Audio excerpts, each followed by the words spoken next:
Now, how about them damn Celtics? And we are back with another episode of How About Them Celtics. Sam and I are here recording on, I forget what day it is, Friday, February 13th.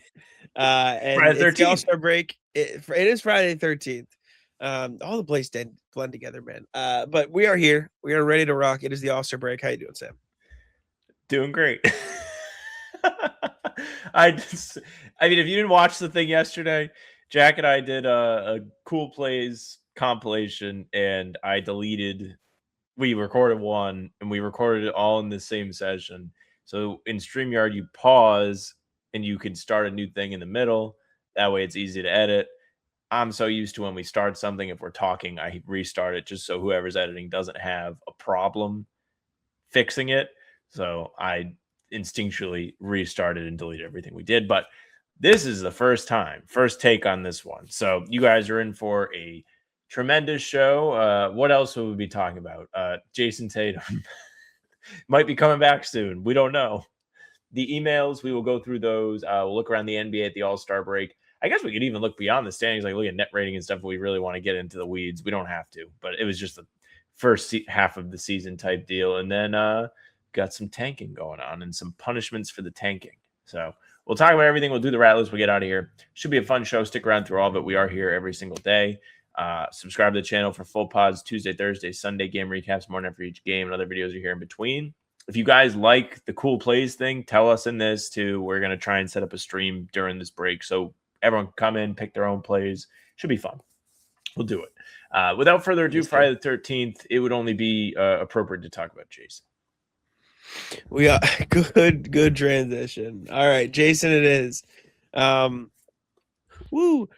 haven't talked enough about Jayson Tatum this season. Is he coming back? Is he not coming back? I've expressed to the people listening how much I have given up on these conversations. However, I will say there is a little bit more than normal. So I'll give it that context. I with Jack, I'm so sick and tired of talking about this. It's not even, I don't even mind talking about it with Jack on the show. It's more about talking like people that know that you like the Celtics and like, what do you think? Is he coming back? I'm like, I don't know, man. I'm not a doctor. Shout out to the guy on Twitter this week that was mad at all the beat reporters for not sharing their opinion on whether or not Tatum was going to come back.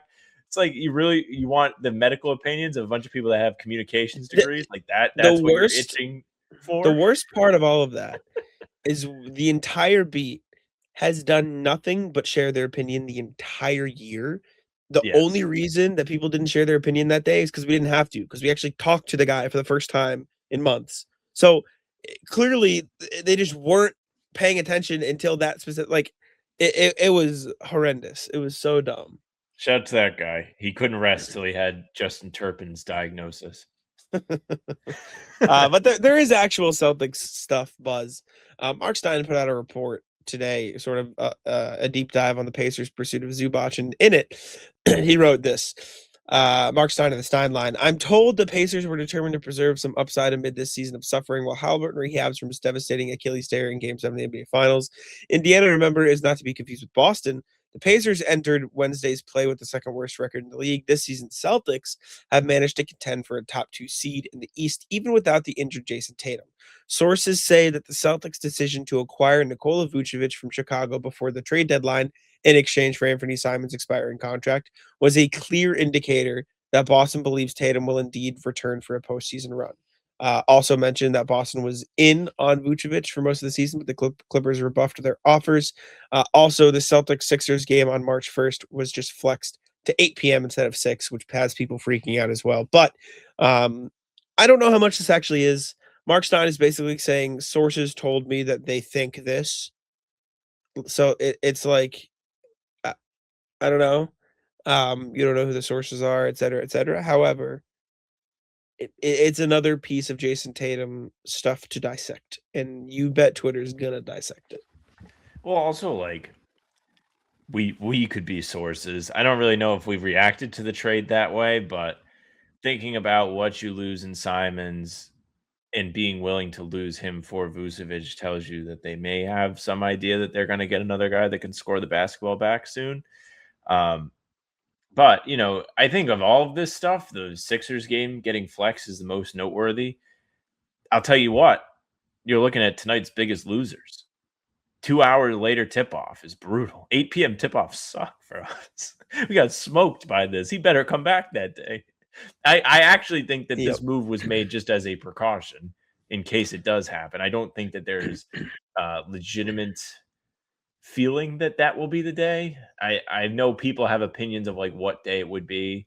I guess that is a fun time of year to be at, to be able to be kind of like putting in the I don't know, throwing it in the hat. I don't even know what. I'll see who can pick the best day. Like that is a fun activity. My question is, what got flexed out? Because I bet part of it is like if it was a Bucks Pacers game, right? Like if Bucks Pacers was national TV that day, and so they're like, okay, we're gonna flex this.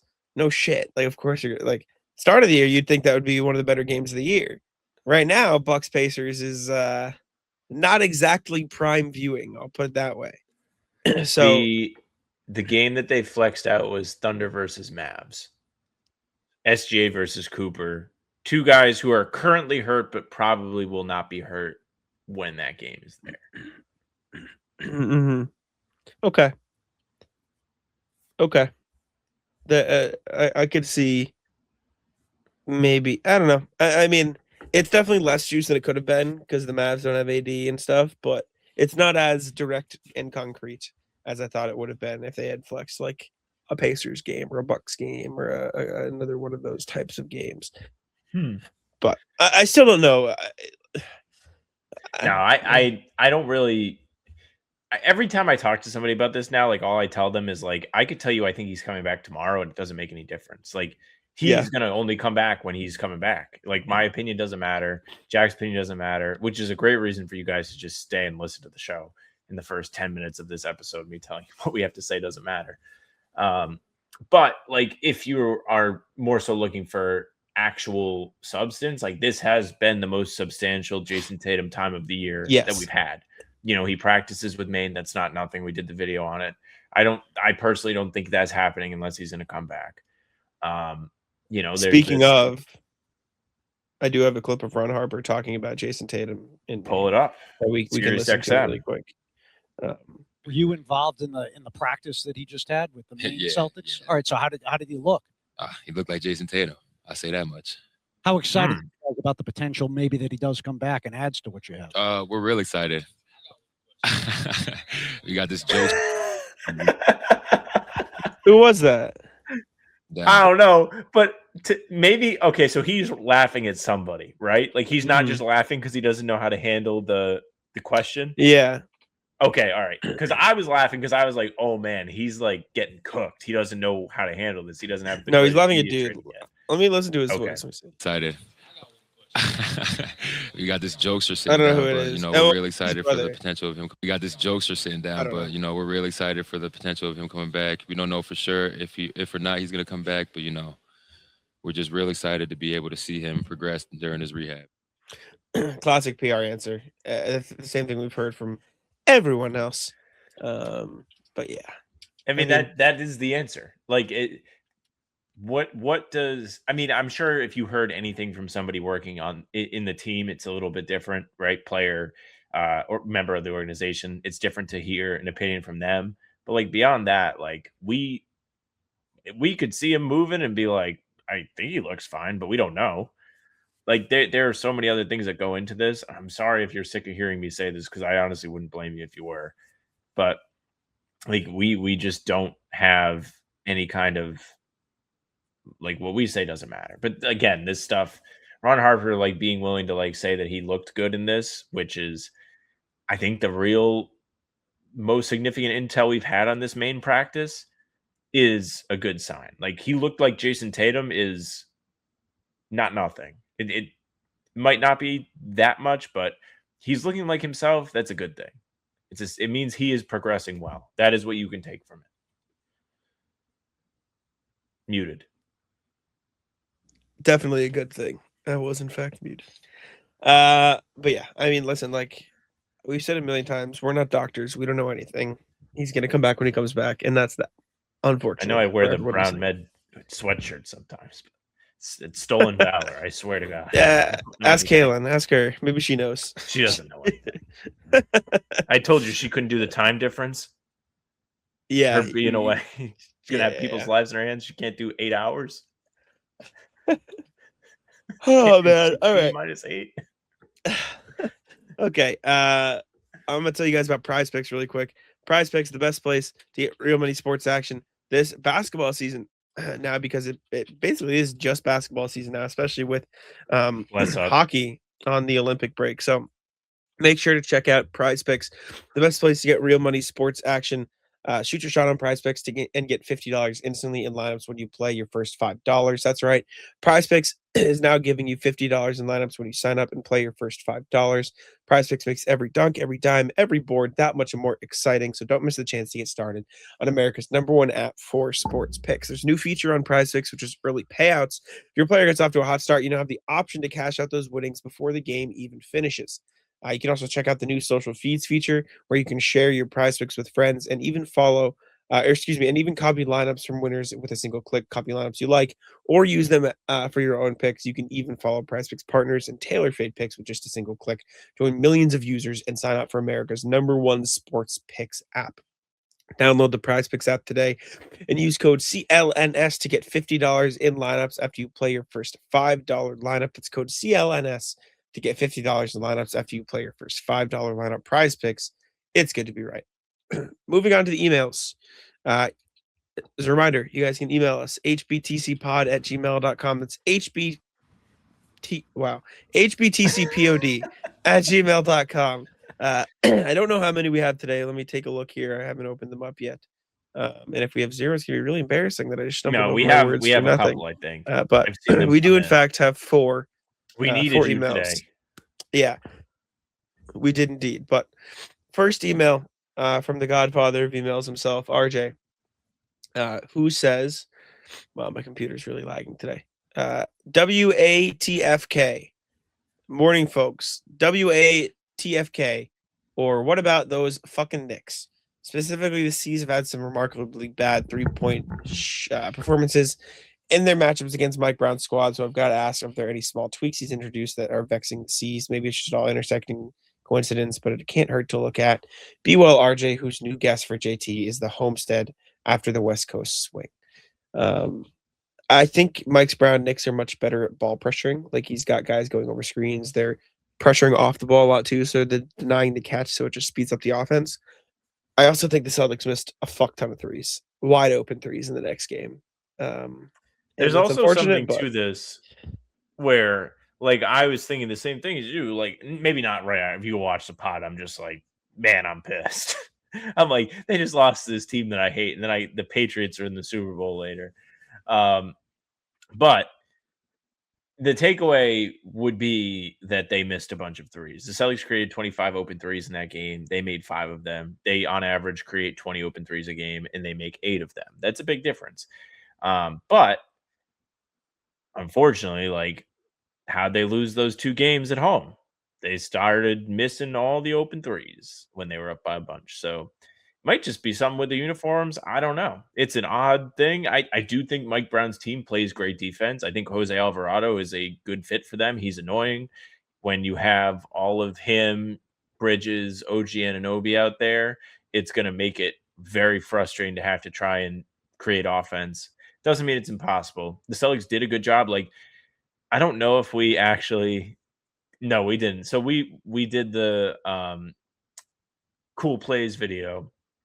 And one of the things we looked at in the lost footage was a action where Peyton Pritchard got an open 3 off of a back screen cross court pass pretty much. And it was a created clean look. He made it, but like, they had no problem making that. That was not a high effort thing. They did a good job. Vucevic did a good job playing his role. Like, they will be able to create open shots. They just have to make them. They need to make their shots. Simple as that. That's a good way to win basketball games.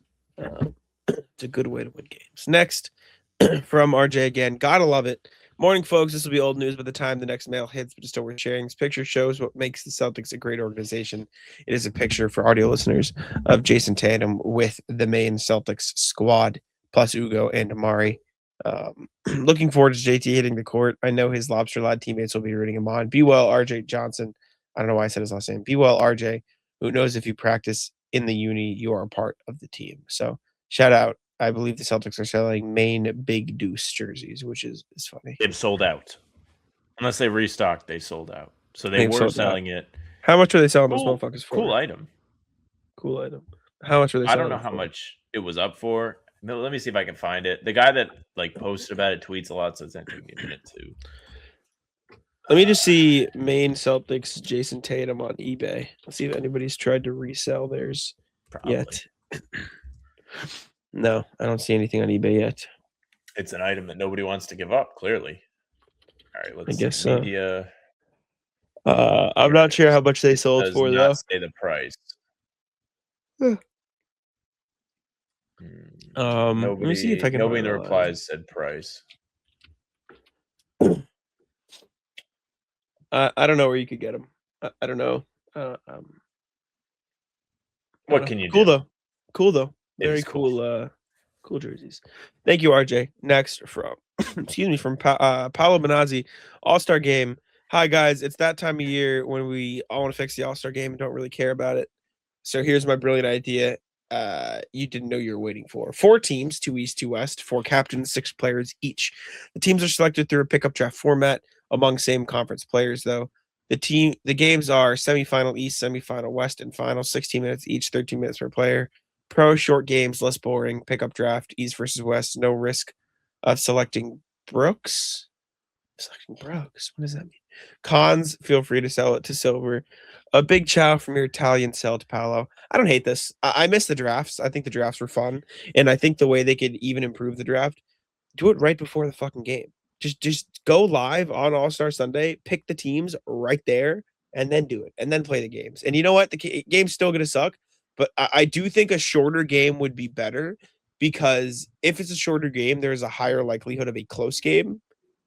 And play to 21. Play to 21. Don't even play like a real timed thing. Just play to 21. And I think people will care more when there is always a chance to come back. Play to 21 winners ball. Fuck it. I don't know. Or do a 3-on-3 tournament. Cut it from the 24 players, make 8 teams. 3-on-3 tournament, half court, play to 11, and then go. Like I just think shorter games is a positive because it gives more games, like Paolo's talking about, more chance for close games, and the more chance for close games you have, the more players will actually try at least a little bit. I don't know what would make this great. With the hockey, like obviously Silver was like, whoa, it's so cool that everyone cared so much about the NHL last year. So he was like, let's do USA versus World. We're going to run it. And then he was like, but we're going to do 2 USA teams. Like, I think you have to have something on the line that people care about. Like, I actually think Nick Wright's idea is probably the best one. Like, they would objectively care. Do you know what Nick Wright's idea is? What do you say? Oh, no. You're going to make me say it? Would you like to guess? I don't know if I do. What is it? It might have to do with something about what you look like. Oh, is it? No, absolutely not. What the fuck? No. That's dumb. Man. Yeah. Well, I don't know. It's just hard to make people care about it. Like that would be so gimmicky. Like people would like be curious to tune in and watch and laugh or whatever. No. Like I don't think you're gonna make people care about it through their conferences. These players they have too much pride to really want to like be in the spotlight too much in a situation like this, like which is why they don't try to. And they know what you got to do? What? Fuck the All-Star game. Name the All-Stars. You get the credits. Fine. One player. Every team has to send one player to All-Star weekend. The rest of the league gets a break. Your sacrifice, and they all have to play a one-on-one tournament. And the winner of the team, like gets something. Like that team gets something if your player fucking wins the tournament. Like you get. There should be a handshake agreement. It's some guy that's like not really in the rotation. They would never do it. They should send one player from all teams. Winner gets an auto playoff bid. That would be fire. Winner gets the imagine? And you don't know, you shouldn't know who it is until Bucks send Cam Thomas. Buckets. like they bring out the Celtics guy and it's just Ugo. They just bring him out. Like he hardly even knew that he had to come to this. They told him at last minute and he was like, "Oh, all right, I guess I'm gonna go." Like That's how you fix tanking. Loved they play for the Kevin Wild's Royal Rumble idea where it's just a one-on-one tournament, king of the court style, and it's I thought Bobby brought that up. Oh, did Bobby saw it on else? I see. Yes. But that would have been just not knowing who's coming, people showing up that you didn't expect. Like you need something that like aside from the game makes it a spectacle. And they don't have that. Like every idea that we've said that is good has that in common. It's like there is a draw to watch this besides the basketball to make it fun for people. And like what they have now is just not the answer. It's bad. They have a bad product right now. Thank you, Paolo. One more from RJ who says the passing we wanted from KP is finally here thanks to Big Vooch. And it's going to help the Jays. Morning, folks. The Bulls game was a fun scrimmage. I was almost expecting JT to suit up in the forward just to get some unscripted 5-on-5 time. But what stood out the most was the different passing angles Nikola Vucevic provided. Despite the title, I'm not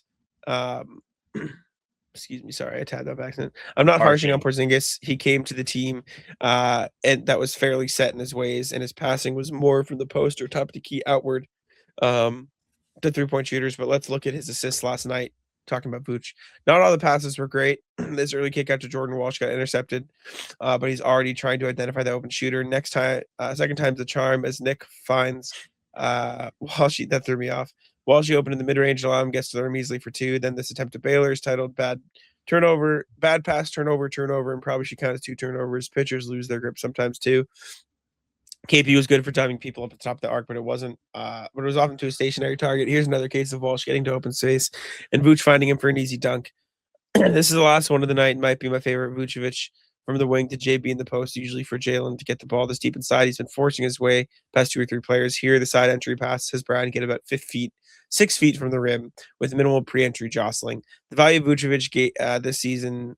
The value to Vucevic this season is joining a squad where JB has been a human battering ram, getting to the rim, and J2 will be getting used. What? JB's been a human battering ram all season, getting to the rim. He'll be getting used to contact again, and will be getting JT will be getting used to contact again on his return.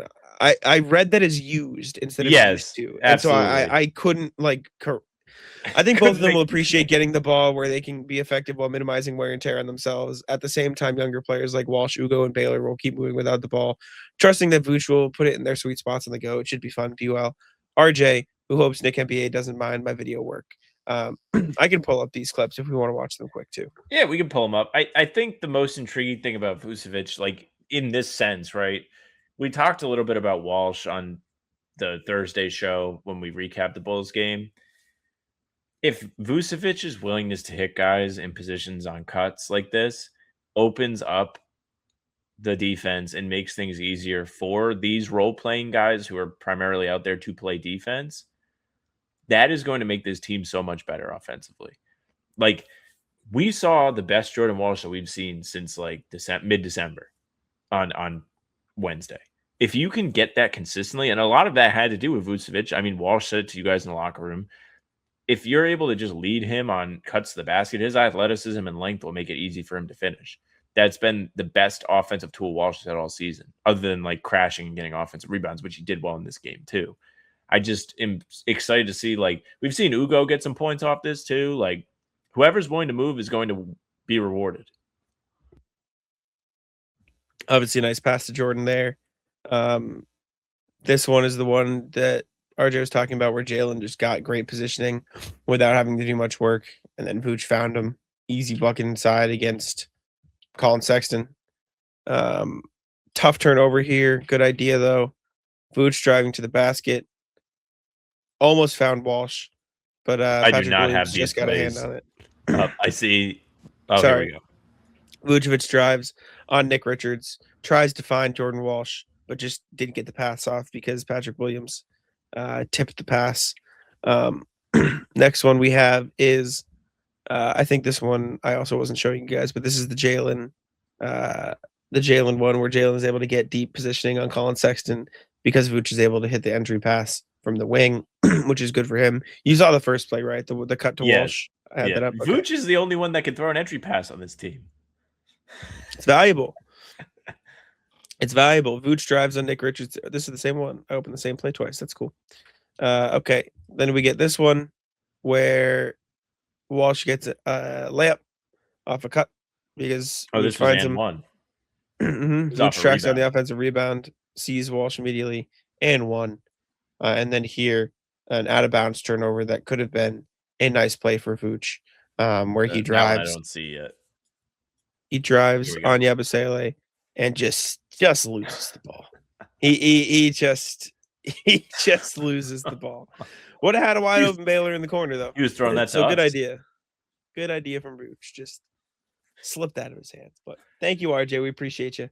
Let's check out the NBA standings here. See where things are shaping up or have shaped up at the All-Star break, I should say, because we are finally there and we know where the teams stand halfway through the season. Jalen tweeted yesterday the splits between this year and last. Last year, the Celtics were 39-16 at the break. They are 35-19, 3 games worse. Second seed still. They are second in offensive rating this year at 120.2. They were fourth at 118.8 offensive rating last year. They are slightly worse defensively. They are 112.6 compared to 109.6. And their net rating is 1.7 points worse at 7.5. So they have done about as good as you can ask through this stretch. Only 3 games worse than last year's team. Moi. Thank you. What a remarkable gift you've given all of us. Or I guess 3.5 games back. Yeah. Celtics 5.5 back of the Pistons, half a game up on the Knicks in the second seed standing there. Cavs are in 4th game back of the Knicks, and then the Raptors are 2 games behind the Cavs. Raptors falling down the standings a little bit. Sixers are in the 6th seed, 1.5 games up on the Magic, who have not been great this year. Heat, Hornets, Hawks in 8, 9, 10. Hornets have surged up into the 9 seed heading into the break, a 9-1 stretch. They've been red hot. They have the 1, 2, 3, 4, 5, 6th best point differential in the Eastern Conference. Pretty good, better than the Raptors, Sixers, Magic. Pretty good for the Hornets. Then you got the Bulls, Bucks, Nets, Pacers, Wizards hanging out down there. Bucks winners of 2 straight with Cam Thomas balling out for them. You know, Pacers winners of 2 straight. Who was I Michael Potter masterclass. Do not tell me. I'm going on NBA.com right now to look What's at the box question? score from. That's a great question. What is the question? Ousmane Dieng, the leading scorer for the Milwaukee Bucks against the Thunder last night, and they won. Granted, OKC did not have Shea, did not have J-Dub. They traded him. They did go and take care of business. Then they beat the Magic with a Cam Thomas monster debut. He had 34 points. Worldwide Wob made the mixtape and shared it of just him giving straight buckets to Orlando for 2 minutes. Ousmane Dieng had 19, 11, 6, and 4 blocks against his former team. You saw Ousmane Dieng because the Thunder cheated. They didn't cheat, but they scammed. They called him up for the G League Finals when he was on their fucking big. Oh, they put him in for the Game 3 in Maine? Yeah, and they played Ousmane Dieng even though he wasn't a 2-way player. And they won the game. What a devastating final. Being slaughtered. It's tough. Anyways, Western Conference. Good for Ousmane Dieng. Thunder still sitting atop, but only 3 games ahead of the Spurs now. Spurs have surged up. Nuggets are 3.5 games back of the Spurs. Then you've got the Rockets, Lakers, Wolves rounding out the top 6. The Suns still playing great basketball, man. They're in 3 games up on the Warriors, who are above 500. Again, Blazers and Clippers in 9-10. Clippers are tied with the Blazers for in terms of games back at least, but they are still technically below. And then you got the Grizzlies and Mavericks, then the Jazz, then the Pelicans, and then Kings actually on Pistons watch now. My God. There are a lot of teams in the West that would like to be on Pistons watch. They're all trying their best, which we're going to talk about in a minute. The Lakers, pure mid, 0.0 point differential. 116 points a game, 116 points given up a game. And they are somehow 12 games above 500. Like, this is so fake. I'm so mad. How do they keep getting away with this? They're clearly not a good team. It's upsetting. They did just beat the Mavericks pretty good. I actually thought they played the Spurs yesterday, and I was looking at these standings. I was like, how are they both on win streaks? I thought the Spurs beat them.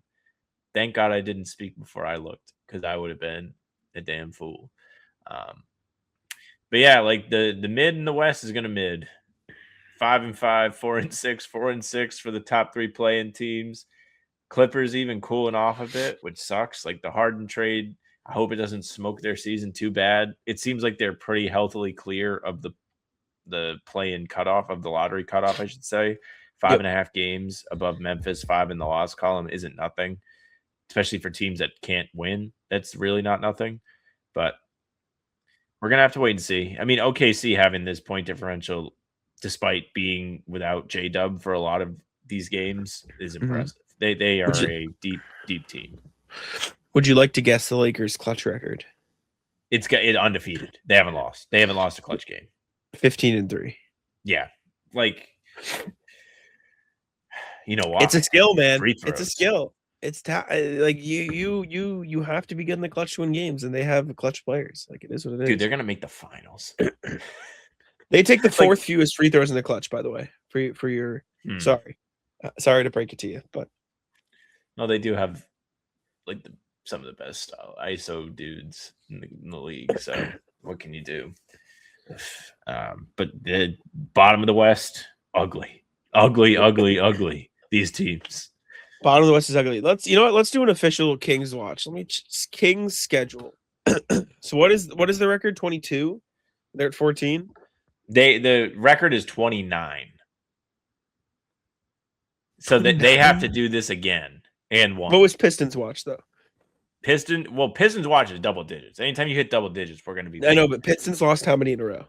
Oh, they lost 29. They set I'm going to double Pistons, check. They did not lose 29. I thought it was 22. They did. They set the record at the Garden. 29. No way it was 29. Google says, oh my God. That the Google thing is still happening to me. I'm getting pissed. I don't know why it's doing this. You got to keep clearing it out. It is the Pistons 28, 28 straight.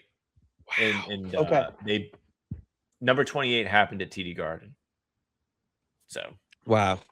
Okay, so they would need to lose 14 more. Let's see how realistic it is. So you know what's unbelievable is of the top 5, Philly and Cleveland are 2. Like they have 2 each. Wow. Yikes. Impressive that Bobcats team isn't on the list higher. Considering Bobcats is 23 in a row. Okay. They only played 66 games that year. Yeah, so they lost a third of their games in a row.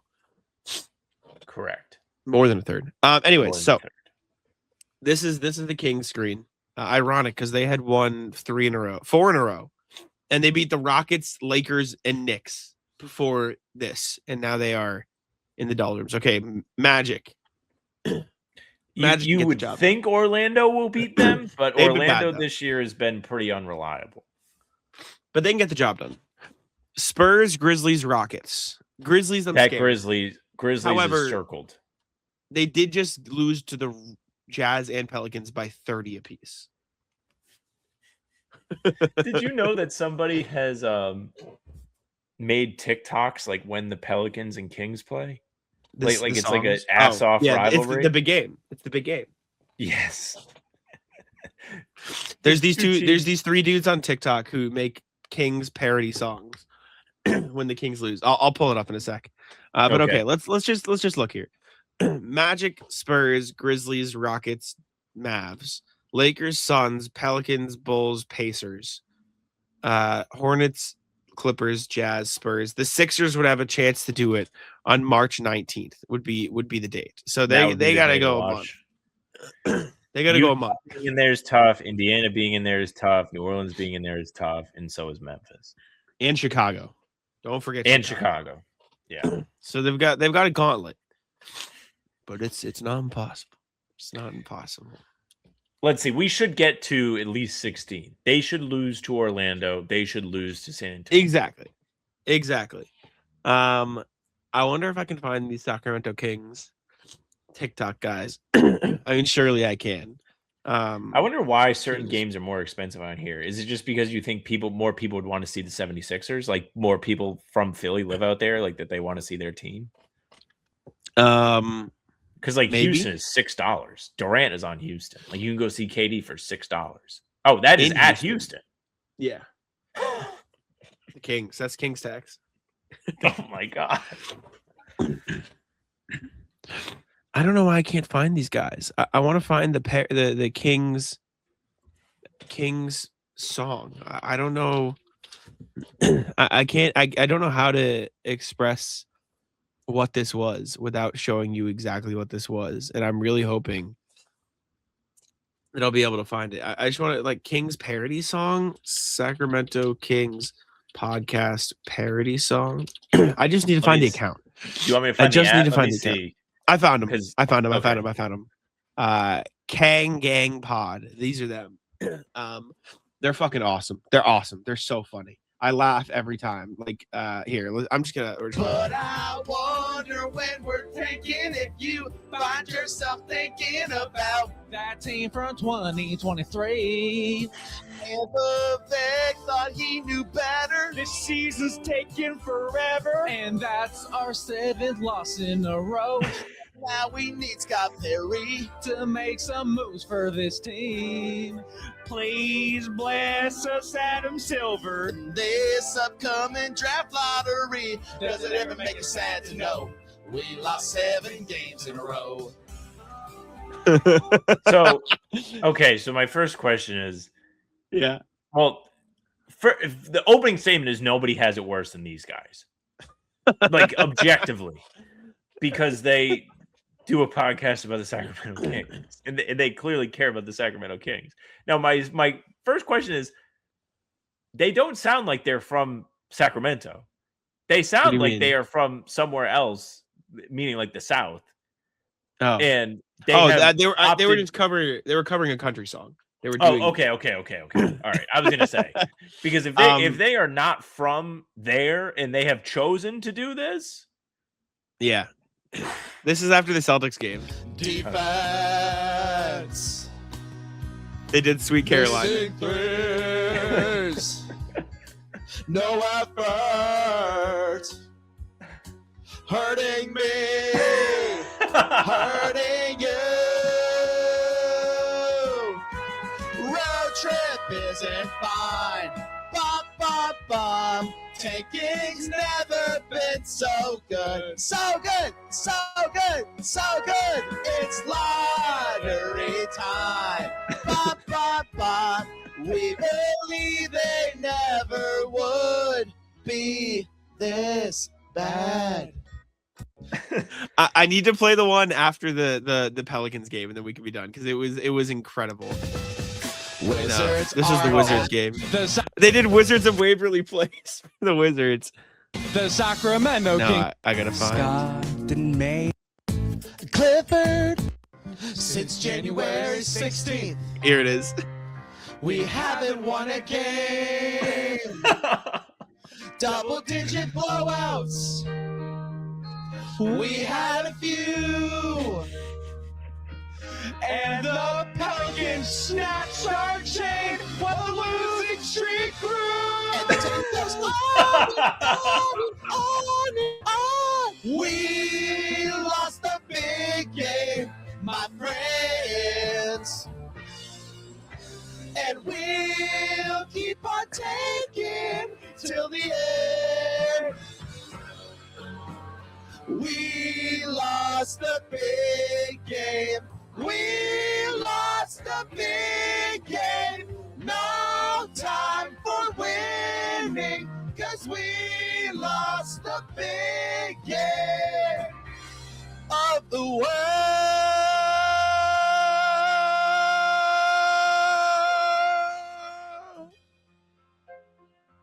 It's all time. Shout out Kang Gang. Shout out to those guys, man. They deserve everything. They deserve all the success. They deserve the commitment, the like actual good lyricism on the songs, the commitment to doing the podcast, it needs to work out for these guys. They should be they invited how many influencers to the All-Star game? These guys should be there. So good. It's so good. Okay. Speaking of tanking, we got to talk about. That's the best part. Jazz. They're not even doing this on purpose. Like they're not. I know they aren't doing the things that the Jazz are doing and the Pacers are supposedly doing. Exactly. So the NBA has fined the Jazz and the Pacers, but primarily the Jazz. The Utah Jazz organization has been fined $500,000 for conduct detrimental to the league related to the team's games against the Magic, Heat, and Heat on February 7th and 9th. During those games, Jazz removed two of the team's top players, Markkanen and Jaren Jackson Jr., before the beginning of the fourth quarter, and did not return them to the game, even though those players were otherwise able to continue to play, and the outcomes of the games were thereafter in doubt. In addition, the Pacers have been fined $100,000 for violating the player participation policy in connection with the team's game against the Jazz on February 3rd. Following an investigation, including an independent review by a independent physician, the NBA determined that Pascal Siakam, a star player under the policy, and two other Pacers starters, neither of whom participated in the game, could have played under the medical standard in the policy, including by playing reduced minutes. Alternatively, the team could have held the players out of other games in a way that would have better promoted the compliance with the policy. Overt behavior, and this is a statement from Adam Silver. Overt behavior like this that prioritizes draft position over winning undermines the foundation of NBA competition, and we will respond accordingly to any further actions that compromise the integrity of our games. Additionally, we are working with our competition committee and board of governors to implement further measures to root out this type of conduct. I know Adam Silver did. I think someone brought up like maybe we'll do a tournament, which doesn't really work for that man loves a tournament. Well, I saw someone. First of all, $500,000 doesn't seem like a lot in the grand scheme of like how much people make. That's a huge fine. Like for a fine, that's massive. Like that is a massive that's fine. The team though. It's not even the players. No, I know, but even for the team, that is a massive, massive fine. Like in the scheme of the size of fines they hand out, it's a big fine. However, as far as the tanking tournament for the first overall pick, my question is, one, you'd still have to tank to stay out of the playoffs and get into that tournament. Which that would encourage better teams to tank. Exactly. And two, what the fuck do you do if the team doesn't own their pick? So then are you just going to have the Thunder trot out there? I saw someone bring this up in like the Slack channel, fan-sided, like, what, you're going to have the Thunder trot out there to play for their pick? How the fuck is that fair? Well, like, I think like the most logical thing is like, hey, Mac McClung, you're doing everything you can to be on an NBA team. You want to go out there so they can get a good pick to draft someone to make sure you never get a spot on this team again. Like, exactly. And he's a bad example. He's just like the first guy I can think of. But like, think of somebody, I don't know, Cam Thomas. Cam Thomas, you want to play your ass off in this lottery tournament so the Bucks can kick you to the side and draft Darren Peterson? No, you don't want to. I mean, look at the clips of the guys talking about LeBron. He doesn't want to try on a normal day. Him. Like nobody's really that excited to add people unless they are like unbelievably secure in their role, their salary, their place with the team. That is probably one guy on every one of those teams. Like on good teams, there are several players that are very confident where they belong, but you do not get to the lottery because your team is well built. You are in the lottery because things need to be done to your roster. And if you're playing there, it's like, oh yeah, man, like you're signing your own death certificate. It makes no sense. Yeah, it's an impossible situation. It's brutal. But like, in response to the statement, overt behavior that prioritizes draft position over winning undermines the foundation of NBA competition. Well, like you could be like, them doing this is actually prioritizing winning. They're just not prioritizing winning right now. They're prioritizing winning next year, which you want your teams to compete this season. I completely understand it, but like to say that they are just trying to lose on purpose just for the sake of losing is not the correct thing. They're getting rewarded for this. They are ultimately getting an asset to become more enabled to win down the future. And like, I don't know what the solution looks like because this is really hard. First of all, teams already have picks of teams.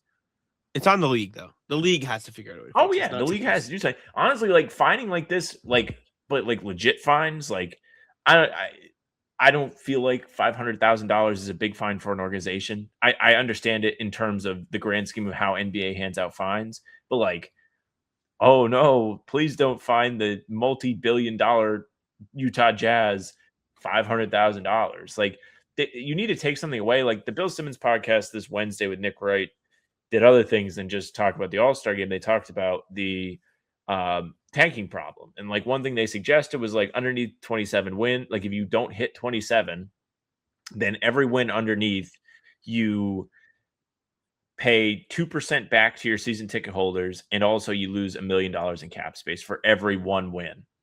So like they would actually have to deal with repercussions in terms of, I mean, it's a good idea to put the fans first in this because people are paying to go to these games and paying for season tickets at full price. Like it's not like resale people like going to see the Rockets Kings for $6. It's somebody who's signed up for the entire season because they want to go, and they just watch you sit Jaren Jackson for the whole fourth quarter on purpose.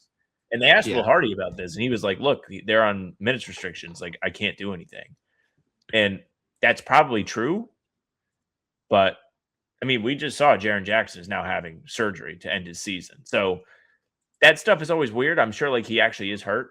But, like, the convenience of, did they pressure him to go get a surgery so they get the heat off of them? Like, how does that all work? I don't know, man. It's a mess. I mean, the Jazz, this was some of the most overt tanking I've seen in a while. I mean, Lauri Markkanen's been on the Jazz for how long? You know the worst 4 part? years? They won that game. They beat the Heat in that second game. Well, that was great. Because then Bam had to go to the podium and be like, we need to figure out how to beat teams who are actively trying to lose. Not only did they lose that game, they had a lead with like a minute left. Bryce Sensabaugh scored the final 5 points of that game. Mm-hmm.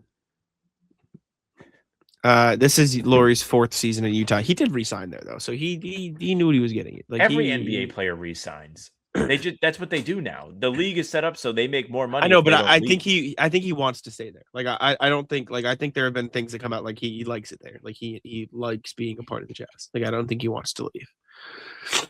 He can't. Is the only point I'm making. He can't like. He probably doesn't like this. Play. Yeah, no, he probably doesn't love this. I mean, last year, remember the injury reports would come out for the Jazz, and it would be like you would have to hit show more on the tweet. He played in 47 games. He hasn't played in 60 games since his first year in Utah. And it's probably not, off the top of my head, fault of his own. No, I mean he's only played 60 games twice in his career to the Jazz's credit, or 3 times, I guess. But regardless, Rat List, Sam, what do you got for me? Rat List is I don't know what it is about Globe Ball, man. Anytime, so Jack and I played basketball together today. Anytime I go up there for this, there is too much traffic for a Friday, like at 2 p.m. coming home. Don't know why. Don't know what it is. Don't know where everyone's coming from. I know a lot of jobs work remote on Friday. Like, why are all you people on the highway? Go home, please, or stay home. They're probably trying to go home. I love complaining about things when I'm also like contributing to the problem. Like, why are you driving on the highway right now? No, I'm on the highway. Yeah. So Rat List, I went to the doctor's today to like get my like congestion situation figured out, and I have really bad acid reflux is what they think. And so there's like always something stuck right here. It's why I cough all the time. Like there's always stuff right here. And they said one of the things I should try is cutting out caffeine. So I'm just rocking a headache. Like I just caffeine. I got big. Altogether? They said just like try cutting it out. Like cut it out. That spicy foods. Let me see what else. It's really that spicy foods. They said try to cut back on fried foods, but like oily stuff, super oily stuff, like but mainly caffeine and spicy foods were the big ones that they mentioned. And I don't eat a lot of spicy food, but I drink 2 cups of coffee a day, and I drink brisk often. So I have to get you a patch. Getting cut, but I feel a headache already because I had a decaf coffee today because I still like coffee, but not fun. Don't love. Not great. That sucks. The caffeine headaches are no joke. I got it. Now, this may have been a combination headache, but the last time that I have gone a day without having caffeine was the day Spider-Man 2 came out, and I just didn't go to the coffee shop that day because I didn't want to leave my house because I wanted to play my PlayStation all day and play the game. And by the time I finished playing, I don't know if I finished the game or not. I had gone to my girlfriend's house and I drove there and I was in shambles. I was dying. My eyes were probably shot from looking at a screen all day. This is great health advice. And I also had not had caffeine. I was like, I just need to go to bed immediately. Like, I feel terrible. So it is a real, like, debilitating thing to deal with. Yeah, probably a combo headache. I'm surprised that you didn't feel like some kind of boost from playing basketball today, though. Like, did you have a headache during basketball? No, I was fine during basketball. It's just like since I've been home, which is probably like I'm a little tired from basketball, but I also have had nothing to like counteract the tiredness. Yeah. They also TMI for anyone listening. It's not actually that bad, but like if you don't want to hear about my doctor's appointment, don't hear about my doctor's appointment. It's an ear, nose, and throat doctor. So they like checked up my nose and everything. I have like deviated septum, so it's like hard for me to breathe well. I think I have one. So I'm gonna take I'm gonna take a bunch of allergy stuff. Like one of my noses is blocked by like mucus, and one is blocked by the deviated septum. So I just like can't. I'm cooked. Oh my God. So they gave me a bunch of allergy stuff to help fix it. I'm gonna try to change some diet stuff, and they gave me some like Flonase and stuff for this. But I always like my ears get really clogged. I think it's like wax buildup. So I'm like, can you look at that too? So he sticks the tube in my ear. I'm like, yeah. But when he's doing all of this, there's a screen in front of me that I can also see that shows me everything that he's looking at. Right. So he goes in my ear and there's like a little ball. And I'm like, oh, I don't know shit. I'm like, oh, that's probably part of my ear. And he goes, do you have a foreign object in your ear? I'm like, I hope not. I don't think so. I'm like, what do you mean? He goes, that. I'm like, oh, like that's what I'm looking at is not part of my ear. I have a cyst in my ear that blocks 80% of my right now. So on top of that, earwax in both ears, I have a cyst that is just blocking 80% of my ear canal. So like that's why I can't hear very well sometimes. So I mean, I'm just gonna go in a month and they're gonna like numb me up and like take it out. He said it'd take 30 minutes. So I don't like it's like a simple thing. It's not anything actually. Are they gonna make you like stay out of the arena for a while if you have that done? I didn't tell them what I'm doing. I'm not staying out of shit. They don't know anything. You just get earplugs. Rick Carlisle runs with them. Yeah, I'll wear these or something. It'll be fine, but it's just like baby headphones. Yeah. But I was like, no, I have no idea. And he's like, yeah, that right there. I was like, oh shit, okay, yeah. I mean, that clearly isn't supposed to be there, so sure. I get my ears cleaned. It's been a while. I don't do the Q-tip. It gets bad because I don't want to. I don't want to do bad. That. Yeah, Q-tip's bad. I think I have. I don't know if I brought it with me when I moved, but I did have the little thing that you put the water in or the. I've had those before. Yep. I had to go. We were doing the show at the point when I had to do this, but I had my right one was just completely waxed. Like it got stuck, and I like could hear the inside. Like when I would chew, like I could hear all that shit because my ear was blocked. Mm-hmm. I had to go to the instant care or urgent care, and they just took care of me. It was I can't imagine what it's like when like they give people hearing aids for the first time that they can hear. That was probably like 10%. Like that, I experienced 10% of that. Yeah, definitely. Global is fine. I was mad. I couldn't make a shot today. I was getting pissed off. That was really getting to me. I was real angry that I couldn't make a shot. I played global on the second day of a back-to-back today. Not even second night. I played I had my regular run at 5 to 7 yesterday. And then I got up and went to Boston and played at noon. How was that run yesterday? Yeah, it was tiring. Like I feel like I don't know if I'm sick. I'm probably not sick. I'm just like I got caught off guard, like didn't warm up properly or something where I felt winded. Mm-hmm. But today my legs were fried. And then I drove home and got into my car to go to the supermarket. Woof, when I stood up for that first time, that was I was like, oh, I'm gonna stand up after doing. I've been in this chair probably for like 2 hours now. Yeah. Stand up after doing this, I'm gonna have that experience. It is just a draining place to play. Maybe it's just because the court's a little bigger. I don't know, but like I'm fit. The court at Global is a big court at Global. It's a big court. Global is fine though. Good games today. I was just mad because I couldn't make there. anything. B Rob, good group. I was just pissed off. I couldn't make. I played anything. okay. I had played stretches good. where I played really well, and then I got tired. I didn't really want to force the ball. Oh, that's all I got though. I think I'm good. If you got anything else, I feel like I should have more to complain about, but I really don't. I did my taxes. Taxes are done. Nice. that's good. Hit submit on that yesterday. All taken care of. There you go. When you work the way Jack and I work, it's not always fun to do your taxes. It's not very fun to do your taxes. I gotta do mine. They come let you know what you owe. Yeah. What can you do? All right. Anyways, appreciate y'all for tuning in. Make sure to leave a like, subscribe, and all that. Sam, take it out. Yeah, thank you very much for listening and watching. Make sure you leave a like, comment, subscribe. We're here every single day with new stuff. Full pods drop Tuesday, Thursday, Sunday. Game recaps from the morning after each game. Other videos are here in between to keep you up to date with all things Celtics. We're doing pregame streams a half hour before each tip-off, so come hang out. It's been a lot of fun this year. You can find us on Spotify and Apple doing the pods and recaps there too. Audio only if that's all you want. It's there. Follow. It'll go right to your feed. Leave a 5-star review.